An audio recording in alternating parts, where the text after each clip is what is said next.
Medical college. आज हम लोग पढ़ेंगे पदार्थ। क्लिनिकल से थोड़ा सा हटके पढ़ते हैं आज, क्योंकि कुछ बच्चों को पदार्थ में दिक्कत हो रही थी, तो उनके कहने पे ये लेक्चर्स लिए जा रहे हैं पदार्थ विज्ञान के। और इसमें जो है वो सारे लेक्चर्स पदार्थ के कवर किए जाएंगे फर्स्ट प्रोफ के, और एग्जाम होने से पहले आप लोग को पूरी पदार्थ कंप्लीट कराया जाएगा। लास्ट में क्रैश कोर्स सीरीज होगी जिसमें मोस्ट आईएमपी क्वेश्चंस भी लगाए जाएंगे। तो फिलहाल आज हम लोग फर्स्ट चैप्टर देखेंगे।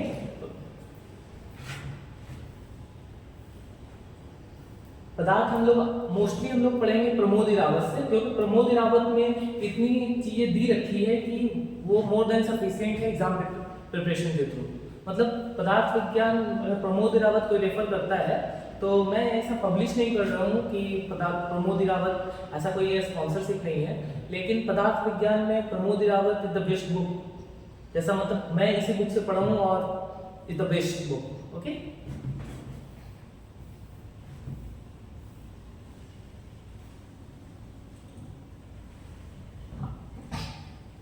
आज हम लोग फर्स्ट चैप्टर की बात करेंगे। ठीक है, फर्स्ट चैप्टर में पदार्थ एवं आयुर्वेद निरूपण। तो मोस्टली हम लोग देखते हैं आगे क्या क्या होता है। जैसे सबसे पहले हम लोग बात करते हैं कि पदार्थ शब्द की व्युत्पत्ति, इटोमोलॉजी डेरिवेशन ऑफ वर्ड पदार्थ। पदार्थ शब्द कैसे बना है, पदार्थ के लक्षण क्या है, पदार्थ की संख्या, भौव पदार्थ, अभौव पदार्थ, आयु के लक्षण, ठीक है, आयुर्वेद के लक्षण, आयुर्वेद का निरूपण, आयुर्वेद का प्रयोजन, आयुर्वेद के पर्याय, आयुर्वेद के त्रिशुद्ध, हेतुलिंग, औषध, सिद्धांत पढ़ेंगे हम लोग इसमें, आयुर्वेद का महत्व, मूल चिकित्सा और introduction of basic principle of Ayurveda and their significance. ये सब टॉपिक्स आज हम लोग कवर करेंगे।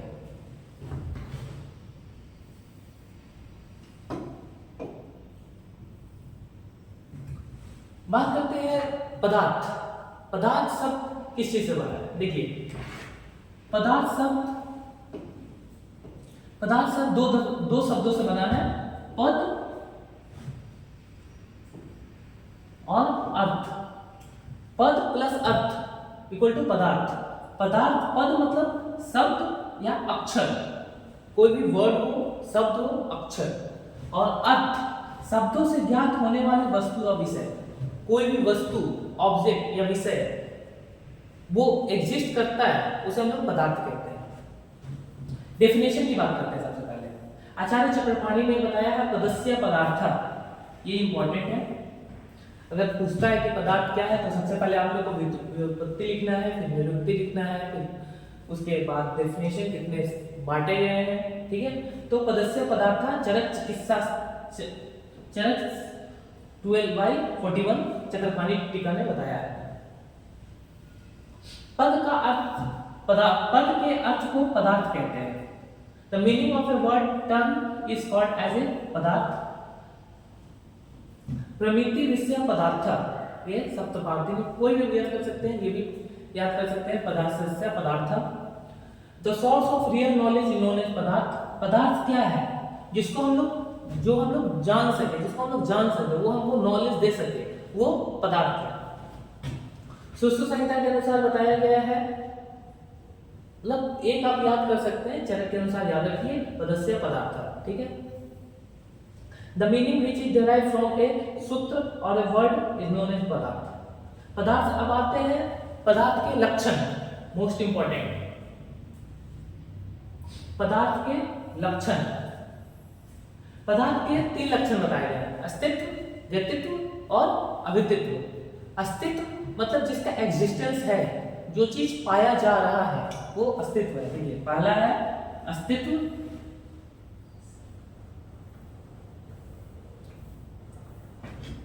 सेकेंड है व्यक्तित्व मतलब जिसको हम लोग जान सके, और अविद्यत्व मतलब जिसको हम लोग नाम दे सके। तो पदार्थ के 3 लक्षण बताए गए हैं। क्या क्या है? अस्तित्व, व्यक्तित्व और अविद्यत्व। अस्तित्व मतलब जिसकी एग्जिस्टेंस है, व्यक्तित्व मतलब जिस नॉलेबिलिटी मतलब जिसको हम लोग जान सके। कोई पेन है, मान लीजिए ये पेन है, इसकी एक अस्तित्व है। व्यक्तित्व मतलब इसको हम लोग जानते हैं, नाम दिए हैं कि हाँ पेन है।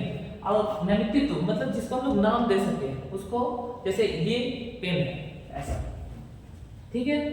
अस्तित्व पदार्थ की सत्ता हो, उसके होने का भाव हो, ये पेन एग्जिस्ट कर रहा है इसलिए हम लोग इसका अस्तित्व कर रहे हैं, ठीक है। The state of having objective reality, ज्ञातित्व मतलब जिसको हम लोग जान सके, पदार्थ का ज्ञान प्राप्त किया जा सकता है अर्थात उसे जाना जा सकता है।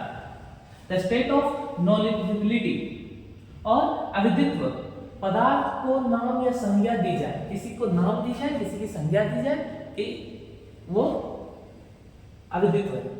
तो पदार्थ के 3 लक्षण होते हैं अविदित्व, कौन कौन सा? अस्तित्व, ज्ञातित्व और अविदित्व। ये इंपॉर्टेंट है, 5 नंबर में पूछा जाता है। अब पदार्थ की संख्या की बात करते हैं। तो अलग अलग आचार्यों ने अलग अलग पदार्थ की संख्या माने हैं। जैसे सुश्रुत संहिता ने पदार्थ को असंख्य माना है, ठीक है। वहीं चरक संहिता ने पदार्थ को 2, पदार्थ की संख्या कितनी मानी है? 2। सुश्रुत संहिता ने असंख्य माने हैं, चरक संहिता ने 2 माने हैं। कौन कौन सा? सत और असत। सत यानी जिसके होने का भाव जो एक्चुअल में है वो सत्य है, और जिसमें होने का भाव न हो वो असत्य है। ऐसे ही पता चल रहा है सत्य असत्य। और चरक ने 2 भी माने हैं और 6 भी माने हैं, ठीक है। ये एमसीक्यू का क्वेश्चन है, एमसीक्यू में पूछा जाता है कि चरक ने पदार्थ की संख्या कितने माने हैं? 2, 6 ऐसे। तो 6 भी माने समान विशेष गुण द्रव्य कर्म समवाय, और वैशेषिक दर्शन ने 6 माने हैं, लेकिन इनका सीक्वेंस उल्टा है। इनका सीक्वेंस है द्रव्य गुण कर्म समान विशेष समवाय।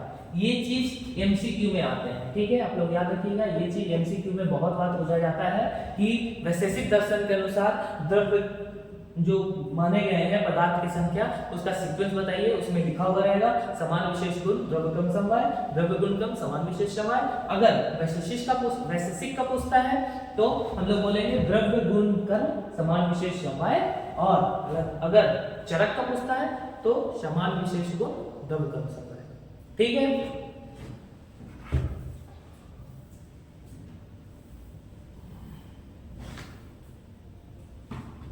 जिसको भी डाउट होगा वो कमेंट सेक्शन में कमेंट कीजिएगा, उसका डाउट जो है अगले सेशन में हम लोग कंप्लीट करेंगे, ठीक है। आगे पढ़ते हैं। नव न्याय, नव न्याय में 7 माने हैं पदार्थ की संख्या, ठीक है। 6 भव पदार्थ और 1 अभव पदार्थ। सांख्य दर्शन में 25 माने हैं। पुरुष, मूल प्रकृति, महत, अहंकार, 11 इंद्रियाएं, 5 तन्मात्राएं, 5 महाभूत, ये सांख्य दर्शन ने मानी। ये मोस्टली एमसीक्यू के लिए है। योग दर्शन ने 26 माने हैं। योग दर्शन ने सारी चीजें सेम मानी है जो कि सांख्य दर्शन ने माना है। एक चीज जो एक्स्ट्रा माना है वो है ईश्वर। ये पूछता है एमसीक्यू में कि योग दर्शन ने पदार्थ की संख्या में क्या एक्स्ट्रा माना है सांख्य दर्शन से, तो वो है ईश्वर। जैन दर्शन ने 7 माने हैं। जीव, अजीव, आश्रव, बंध, संबल, निद्रा और मोक्ष। एमसीक्यू। अद्वैत वेदांत ने 1 माने हैं, वो है ब्रह्म, ठीक है। तो ये एमसीक्यू के लिए पूछा जाता है, ध्यान रखिएगा। अब हम लोग बात करते हैं भाव एवं अभाव पदार्थ की। भाव यानी जिसके होने का भाव हो, जो एक्चुअल में है वो भाव पदार्थ है, और अभाव पदार्थ जो नहीं है, एग्जिस्ट नहीं कर पा रहा है, वो अभाव पदार्थ है। जैसे कि देखिए भाव एवं अभाव पदार्थ, श्लोक याद रखिएगा, इंपॉर्टेंट है। दुविध खलु सर्व सचा सच, चरक सूत्र स्थान 11, 27। 11 और ये 27 मतलब 11 चैप्टर 17 श्लोक, ठीक है। भाव एवं अभाव पदार्थ का वर्णन चरक संहिता में प्राप्त होता है। चरक संहिता के अनुसार संसार की सभी वस्तुएं 2 भागों में विभक्त है, सत और असत। सत अर्थात जिसकी सत्ता है, अस्तित्व संसार में दिखाई देती है, इन्हीं ही भाव पदार्थ कहते हैं, पहले मैंने बताया। और असत अर्थात जिसकी सत्ता या अस्तित्व संसार में नहीं हो, ठीक है। जिसकी संसार में सत्ता या अस्तित्व नहीं हो वो असत्य है, इसे अभाव पदार्थ कहते हैं। इन भाव और अभाव पदार्थों की परीक्षा आप्तोपदेश, प्रत्यक्ष, अनुमान और युक्ति, इन 4 से हम लोग कर सकते हैं। ये पूछा जाता है कि भाव पदार्थ और अभाव पदार्थ की परीक्षा हम लोग किन किन चीजों से कर सकते हैं, तो आप्तोपदेश, प्रत्यक्ष, अनुमान और युक्ति से हम लोग कर सकते हैं। ठीक है, अब हम लोग बात करते हैं आयु। आयु क्या है? Most important. आयु की सबसे पहले बात करते हैं लक्षण की। आयु के लक्षण क्या है? श्लोक मोस्ट इंपॉर्टेंट है, याद कर लीजिएगा, मैं स्टार लगा रहा हूं क्योंकि ये श्लोक आपको क्रिया साधक में भी मिलेगा, पदार्थ में मिलेगा, चरक संहिता में मिलेगा और अष्टांग हृदय में, मतलब ऐसे भागवत में दूसरे बताए हैं, बट इसको भी लिख सकते हैं आप। शरीर इंद्रियाः सत्वां संयोगोधारी जीवितम नित्यगत अनुबंधस्य पर्याय आदि उच्यते। चरक सूत्र स्थान 1/42। चरक सूत्र स्थान मतलब चरक के सूत्र स्थान के पहले चैप्टर के 42 श्लोक में ये श्लोक दिया हुआ है। जाके चरक के फर्स्ट चैप्टर निकालिएगा, द्विजीवित अध्याय, और उसमें फर्स्ट चैप्टर में 42 श्लोक जाके देखिएगा, ये डेफिनेशन आयु के लक्षण दिया हुआ है। शरीर इंद्रियाः सत्वां संयोगोधारी जीवितम नित्यगस्य अनुबंधस्य पर्याय आयु उच्यते। श्लोक याद करने पड़ेंगे, कोई उपाय नहीं। शरीर, इंद्रियां, मन और आत्मा के संयोग को आयु कहा जाता है। आयु किसे कहा जाता है? शरीर, इंद्रियां, मन और आत्मा का जब संयोग होता है तब आयु कहलाता है। धारी, जीवित और नित्यगत और अनुबंध पर्याय है। एमसीक्यू मोस्ट इंपॉर्टेंट पूछा जाता है कि आयु के पर्याय बताइए, उसमें से एक ऑप्शन होगा धारी, जीवित, नित्यगत, अनुबंध, कोई 4 ऑप्शन होगा, आपको लगाना होगा। ठीक है, धारी। अब बात करते हैं चक्रपाणी ने क्या बताया। धारी, धारी किसे कहते हैं?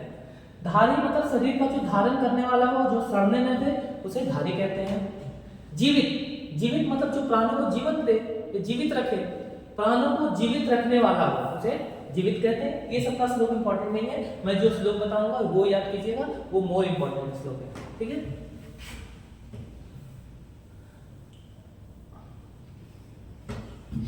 धारी, जीवित, नित्यगत। नित्यगत यानी जो क्षण प्रतिक्षण क्या हो रहा हो, गतिशील हो, उसमें मूवमेंट हो, उसमें लाइफ हो, वो नित्यगत है। और अनुबंध, अनुबंध मतलब पूर्व काल के जीवन को उत्तर काल के जीवन से शरीर आदि संयोग रूप में बांधे रखता हो, मतलब पुराने और अभी के करंट को वो एक लाइफ दे रहा हो, वो क्या है? अनुबंध है। अब हम लोग बात करते हैं आयुर्वेद के लक्षण की। अभी तक हम लोग किसका बात कर रहे थे? आयु के लक्षण की। अब हम लोग बात करेंगे आयुर्वेद के लक्षण की। लक्षण ऑफ आयुर्वेद इंपॉर्टेंट। चरक, अगर आप आयुर्वेद में आए हैं और सबसे पहला कोई श्लोक आप लोग को मिला होगा याद करने के लिए, तो वो है ये, हिताहितम सुखम दुखम आयुस्तस्य हिताहितम मानव च तच्युक्तम आयुर्वेद स उच्यते। चरक सूत्र स्थान 1/41। चरक चैप्टर सूत्र स्थान चैप्टर 1 द्विजीवित्याध्याय 41 श्लोक। ये 41 श्लोक है और ये कौन सा श्लोक था? 42 श्लोक। जाके देखिएगा, चरक में मिलेगा, चरक के फर्स्ट चैप्टर में। हाँ, तो हम लोग बात करते हैं आयुर्वेद के लक्षण की। आयुर्वेद का लक्षण श्लोक इंपॉर्टेंट है, आप लोग याद कर लीजिएगा। सबसे पहला श्लोक यही आता है, हिताहितम सुखम दुखम आयुस्तस्य हिताहितम मानव च तच्युक्तम आयुर्वेद स उच्यते। जिसमें हित आयु, अहित आयु, सुख आयु और दुख आयु का वर्णन हो। 4 प्रकार के आयु का वर्णन किया गया है, हित आयु, अहित आयु, सुख आयु और दुख आयु। हित आयु यानी किसी के लिए हितकर हो, अहित आयु यानी किसी के लिए अहितकर हो, सुख आयु या किसी के लिए वो सुखकर हो, मतलब सुखी देता हो, और दुख आयु किसी को वो दुख दे रहा हो। 4 प्रकार के आयु का वर्णन किया गया है। 4 प्रकार का आयु हित, पथ, अपथ्य, इस आयु का मान और आयु स्वरूप में बताया गया हो, उसे आयु कहते हैं।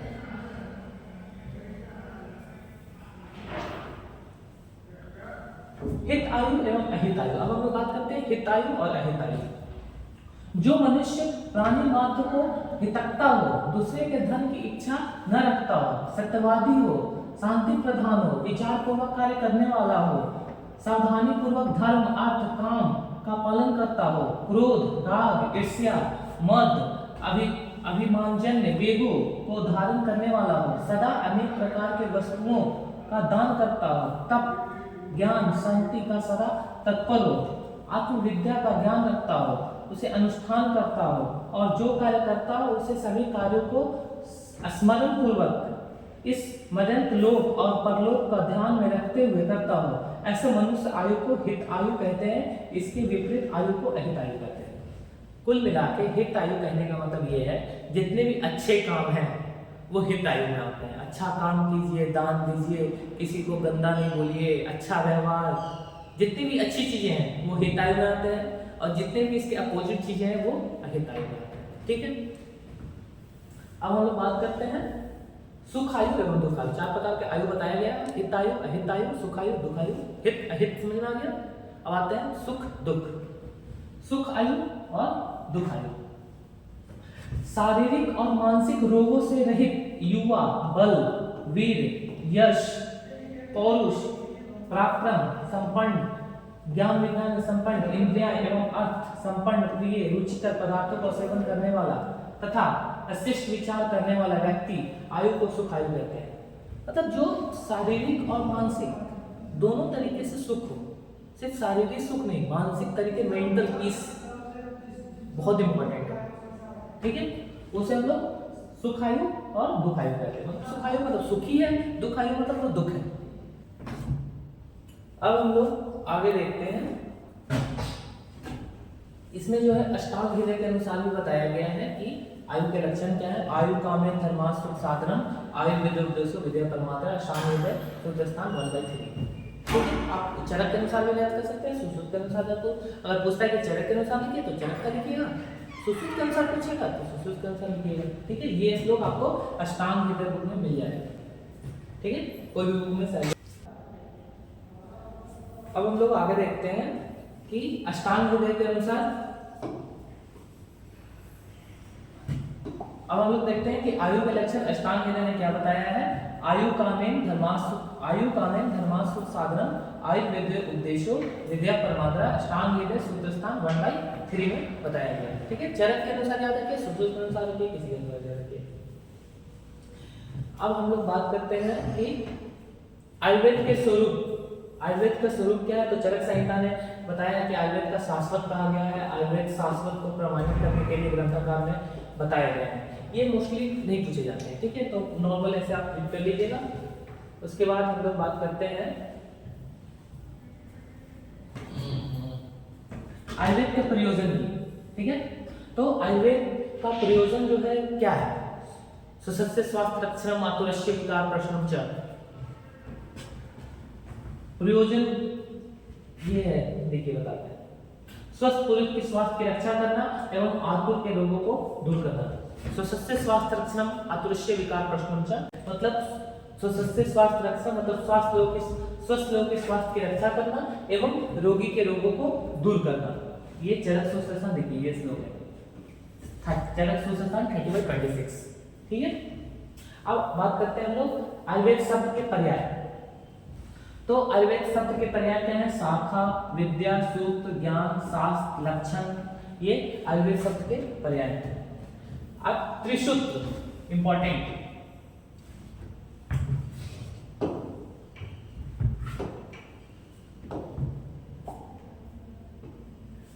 आयुर्वेद के त्रिसूत्र याद कर लीजिएगा, इंपॉर्टेंट है।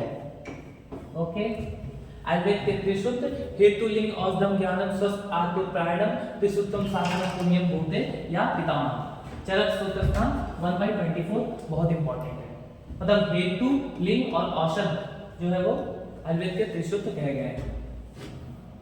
आयुर्वेद में बने सभी सूत्रों को 3 भागों में विभक्त किया जा सकता है, हेतु सूत्र, लिंग सूत्र और औषध सूत्र। हेतु लिंग और औषध ये इंपॉर्टेंट है कि त्रिसूत्र बताइए 5 नंबर में आ जाता है। ठीक है, उसके बाद हम लोग बात करते हैं सिद्धांत, मोस्ट इंपॉर्टेंट। सिद्धांत शॉर्ट क्वेश्चन में आता है, 5 मार्क्स। सिद्धांत, सिद्धांतों नाम सय परिचके बहुविध परिचके हेतु विषय साधित्वा स्थापित निर्णय। देखिए, सिद्धांतों नाम सय परिचके बहुविध परिचके हेतु विषय साधित्वा स्थापित निर्णय। चरक विमान स्थान 8/37। ये इंपॉर्टेंट है, पेपर में आता ही आता है, ठीक है। परीक्षक के द्वारा मतलब सिद्धांत क्या है, अनेक बार परीक्षा करके एक्सपेरिमेंट किया उसके बाद जो रिजल्ट निकला वो सिद्धांत है। क्या लिखा हुआ है, परीक्षकों द्वारा अनेक बार विषयों को परीक्षा करके प्रत्यक्ष अनुमान, एतिहा और उपमान के द्वारा विषयों को सिद्ध कर दिया जो अस्थायी निर्णय दिया जाता है उसे सिद्धांत कहते हैं। जिस प्रकार से परीक्षा करके तर्कों से सिद्ध करके स्थापित किया जाए वह सिद्धांत है। सिद्धांत के भेद, सिद्धांत के चार, ये भी इंपॉर्टेंट है, याद रखिएगा, एग्जाम में स्पष्ट पूछा जाता है। सिद्धांत तथा सिद्धांत के भेद बताइए, 5 नंबर में शॉर्ट में आ जाता है, ठीक है। सिद्धांत देखिए, सिद्धांत सर्वतंत्र सिद्धांत, प्रतिसंध सिद्धांत, अधिकरण सिद्धांत एवं अभ्युपगम सिद्धांत, स्थिति चरण विवरण स्थान 8/37 इंपॉर्टेंट, ठीक है। सर्वतंत्र सिद्धांत क्या है, मतलब सर्वतंत्र सिद्धांत वह सिद्धांत है जो सभी शास्त्रों में सिद्ध है, रूप से प्रसिद्ध हो। सर्वतंत्र सिद्धांत वह सिद्धांत है जिसे सब विद्वान मानते हो, अर्थात वो सर्वसम्मत हो, मतलब सभी की सहमति से जो बताया गया है वो सर्वतंत्र सिद्धांत है। प्रतितंत्र सिद्धांत क्या है, मतलब किसी ने माना है या किसी ने नहीं माना है वो प्रतितंत्र सिद्धांत है। क्या लिखा है देखिए, प्रतितंत्र सिद्धांत में क्या लिखा है, प्रतितंत्र सिद्धांत वह है जो भिन्न शास्त्रों में भिन्न रूप में पाया जाता हो। किसी ने रसों की संख्या 6 मानी है तो किसी ने 8 मानी है, मतलब अलग अलग विचार है। किसी ने 6 बताया कि रस 6 होते हैं, किसी ने 8 बताया है, किसी ने असंख्य बताया है, जैसे कंकायन ने असंख्य बताया है। ये आपको सेकंड प्रोग्राम में पढ़ना होगा। अब बात करते हैं अधिकरण सिद्धांत। अधिकरण सिद्धांत मतलब जिस विषय का विवरण प्रस्तुत किया जाता है उसे विषय को संबंधित दूसरे सिद्ध अधिकरण को प्रस्तुत करना अधिकरण सिद्धांत है। मतलब कोई चीज, एक चीज आप डिस्कस कर रहे हैं उससे से रिलेटेड दूसरा भी हो, उसे हम अधिकरण, मतलब एक दूसरे से वो रिलेटेड है तो अधिकरण सिद्धांत है। जैसे कहा जाता है कि मुक्त पुरुष अनुबंधित शुभ अशुभ परिणाम वाले होते हैं, कर्म नहीं करते हैं, ठीक है। अभ्युपगम सिद्धांत क्या कहता है, यदि किसी अप्रामाणिक, अपरिचित, अनुदिष्टित, अहेतु बात को वैध दंड द्वारा विवाद समय मान लेते हैं तो उसे अभ्युपगम सिद्धांत कहते हैं। मतलब कोई ऐसी चीज है जो मतलब क्लियर नहीं है या फिर उसका कोई होने का प्रमाण नहीं है या फिर उस पर कोई परीक्षा नहीं हुई है, उस पर रिसर्च नहीं हुआ है, तो वो क्या है, अभ्युपगम सिद्धांत, ठीक है। जैसे कभी द्रव्य को प्रधान मानकर कहेंगे तो कभी गुण को प्रधान मानकर कहेंगे। कभी किसी चीज को हम लोग द्रव्य से लेते हैं, कभी गुण से लेते हैं, कभी वीर्य से लेते हैं, कभी विपाक से लेते हैं।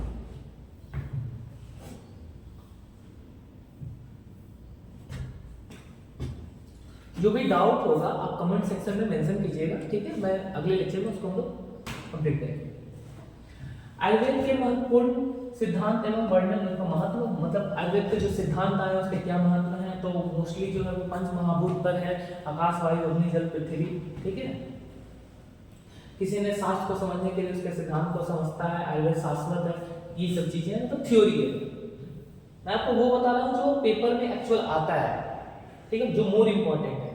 जैसे देखिए कई सिद्धांत बताए गए हैं, 5 महाभूत सिद्धांत हैं, त्रिदोष सिद्धांत हैं, षड्रस सिद्धांत हैं, स्रोत सिद्धांत है, लोक पुरुष साम्य सिद्धांत है, व्याधि रूपी सिद्धांत है, 5 महाभूत सिद्धांत। 5 महाभूत सिद्धांत की बात करें तो इसमें आकाश, वायु, अग्नि, जल, पृथ्वी, आकाश, आकाशीय द्रव्य, वायु द्रव्य, अग्नि द्रव्य, आप द्रव्य और पृथ्वी द्रव्य, ये बताए गए हैं। आकाश, वायु, अग्नि, जल और पृथ्वी 5 महाभूत कहते हैं। इनके कारण कार्य रूप में ऐसी अवस्थाएं होती हैं, कारण रूप महाभूतों परमाणु कहते हैं, जो नित्य होते हैं, मतलब आकाश, वायु, अग्नि, जल, पृथ्वी जो इस लोक में पाए जा रहे हैं। ये चीजें बताई गई, जैसे ये पृथ्वी है, जल, अग्नि, वायु और आकाश। ये मुक्तावली के अनुसार है, इंपॉर्टेंट नहीं है।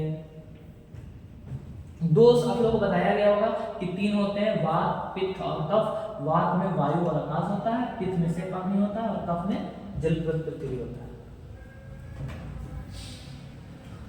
ये इंपॉर्टेंट है, रस और महाभूत का रिलेशन आ जाता है लिखने को, तो आप लोग याद रखिएगा बिल्कुल इसको, इंपॉर्टेंट है ये कि मधुर, अम्ल, लवण, कटु, तिक्त और कसाय। मधुर में पृथ्वी और जल होते हैं, अम्ल में पृथ्वी और अग्नि होता है, लवण में अग्नि जल होता है, कटु में अग्नि वायु होता है, तिक्त में वायु। इस लास्ट में देखिए ट्रिक इन बता रहे हैं, कटु तिक्त कसाय का तीनों में वायु है, वायु वायु वायु। तो ये ट्रिक याद कर सकते हैं कैसे।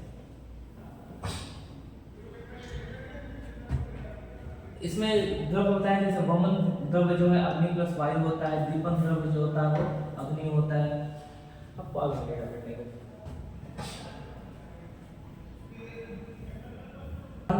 कितने रस बताया गया, 6 रस बताया गया है, मधुर अम्ल लवण कटु तिक्त कसाय। जैसे कि मैं बता रहा था अभी, भद्र का आपने 1 माने हैं, शाकुंतल ने 2 माने हैं। ये सेकंड प्रूफ में भी पढ़ना है आप लोग को। ये सेकंड प्रूफ में है द्रव्य गुण में और चरक में। चरक के 26 चैप्टर सूत्रस्थान, चरक सूत्रस्थान चैप्टर 26 में सेम ये चीज है, आपको पढ़ना है, इसलिए अभी याद कर लो। नीमी ने 7 माने हैं, मामागो ने 8 माने हैं, कंकायन देखिए मैं बोला ना कंकायन ने असंख्य माने हैं। ये पुनर्वसु आतर है 6 माने, कंकायन ने असंख्य माने। ठीक है, इसमें रस बताए गए हैं कि मधुर अम्ल लवण कटु तिक्त कसाय रस के क्या क्या कर्म है वो आप पढ़ लीजिएगा। ठीक है, ये इंपॉर्टेंट है, आप लोग याद जरूर कर लीजिएगा कि मधुर अम्ल लवण कटु तिक्त कसाय कौन वात को बढ़ाता है, कौन पित्त को कम करता है, कौन कफ को बढ़ाता है। जैसे मधुर, कोई भी मीठा चीज खाएंगे तो क्या होगा, कफ बढ़ेगा, और कफ बढ़ेगा तो ऑब्वियस सी बात है वात कमेगा। कफ बढ़ रहा है, ऊपर का डिमिनिकेशन मतलब कफ बढ़ रहा है और वात को ये कम कर रहा है और पित्त को भी कम कर रहा है। कोई भी हम लोग तिक्त खाएंगे तो तिक्त खाएंगे तो तीता होगा, तीता खाने से क्या होगा, वात बढ़ेगा, अगर वात बढ़ेगा तो कफ कमेगा और पित्त भी कमेगा। ये इंपॉर्टेंट है।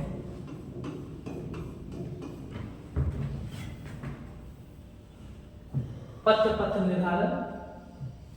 अब हम लोग बात करते हैं न्याय, मोस्ट इंपॉर्टेंट यहां भी है और आप लोग को मिलेगा ये पढ़ने को क्रियाशास्त्र में भी। और लॉन्ग में आता है, कभी भी शॉर्ट में पूछ लेता है, लॉन्ग में पूछता है कि न्याय बताइए, धातु कोषण न्याय, एकाकाल धातु कोषण न्याय, छेदगति न्याय। छेदगति न्याय देखिए क्या होता है, मैं बताता हूं आपको। छेदगति न्याय में क्या बताया गया है कि दूध है, दूध से दही बना, दही से बटर बना, बटर से घी बना। मतलब इसमें ये बताया कि एक एक प्रोसेस कैसे आगे बढ़ रहा है। उसी तरह से जैसे कि कोई भी हम लोग चीजें ले रहे हैं, रस ले रहे हैं, तो वो सब धातु सेवन जो धातु है, रस रक्त मांस मेद अस्थि मज्जा सूत्र, उन सबका पोषण कैसे कर रहा है धीरे धीरे। मतलब रस रक्त को दिया, रस से रक्त, मांस से मेद, रस रक्त मांस मेद अस्थि मज्जा सूत्र, मतलब सीक्वेंस बढ़ता जा रहा है। ठीक है, सब सिद्धांत हो गया, ये छेदगति न्याय हो गया। उसके बाद आता है खेल कपोत न्याय। खेल कपोत न्याय में क्या होता है कि कबूतर जैसे जैसे अलग अलग दिशाओं से खेल जहां पर ध्यान एकत्रित किया जाता है, धान्य एकत्रित करते आते हैं, अनाज चूक कर अपने अपने स्थानों पर चले जाते हैं, उसी प्रकार अलग अलग मार्गों से धातुओं का पोषण आहार रूप से होता है। मतलब धातुएं जो है एक जगह से नहीं, अलग अलग मार्गों से जो स्रोतस है वहां से फ्लूइड आ रहे हैं और बॉडी जो सप्त धातुएं हैं रस रक्त मांस में उनका पोषण होता है। देखिए ये खेल कपोत न्याय। ठीक है, लोक पुरुष साम्य सिद्धांत।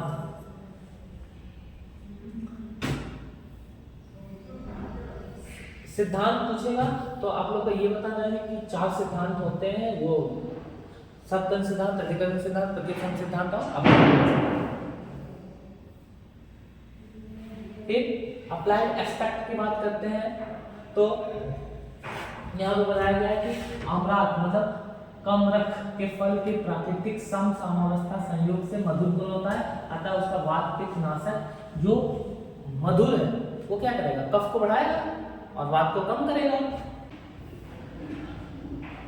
ये इसमें ये बताया गया है अध्याय सारांश की। इस चैप्टर में हम लोग क्या क्या पढ़े हैं, जैसे कि हम लोग पढ़े पदार्थ शब्द किसी से बना है, पद प्लस अर्थ, आयु के लक्षण, आयु के लक्षण, आयुर्वेद के लक्षण। ये श्लोक याद कर लीजिएगा, ये श्लोक, ये श्लोक, ये श्लोक।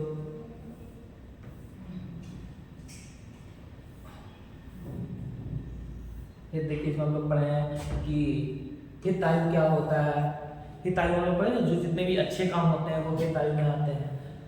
जैसे दूसरों को मनोकामना करना, सदा सच बोलना, शांति प्रधान रहना, पशु पक्षियों को हित की चिंता करना।